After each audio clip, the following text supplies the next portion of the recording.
Ranking Democrat on the Immigration Subcommittee, Ms. Jayapal. Gentlelady is recognized for 4 minutes. Thank you so much, Mr. Speaker. I rise in strong opposition to H.R. 6678.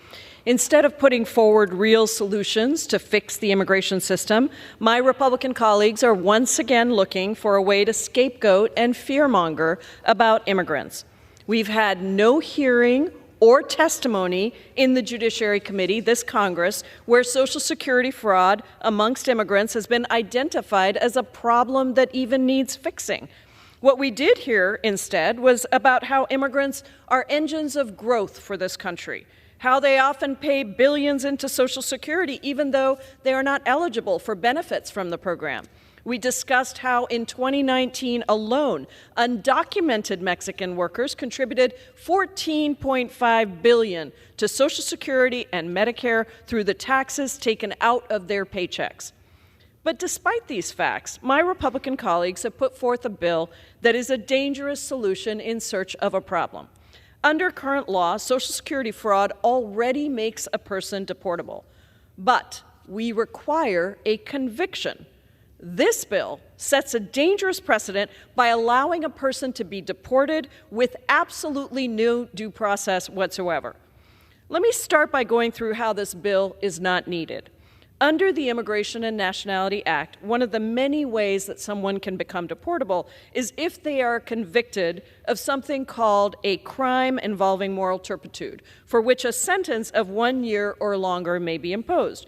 The Social Security-related offenses in this bill carry maximum penalties between 1 and 30 years, which clearly meet the 1-year minimum required for deportability. Likewise, the offense of falsely making, forging, counterfeiting, or altering a document that can be used as evidence of authorized stay or employment in the United States is specifically defined as aggravated felony if the crime carries a sentence of 1 year or more.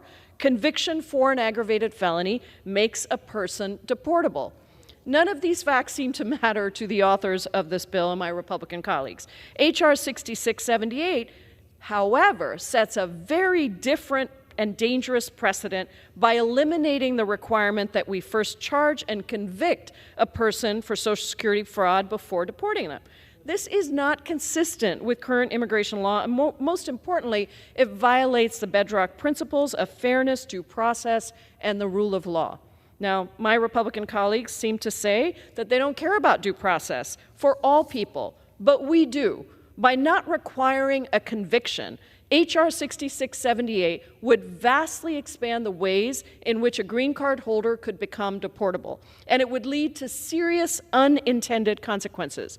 With minor exceptions, the criminal grounds for deportation under the INA require a conviction to make a non-citizen deportable. That's just basic fairness. Can you imagine a world in which simply being ejected from the country that you've lived in for decades without ever being convicted of a crime? Separated from your family without ever being charged. That is not who we are as a country. Due process needs to apply to everyone. We are better than this.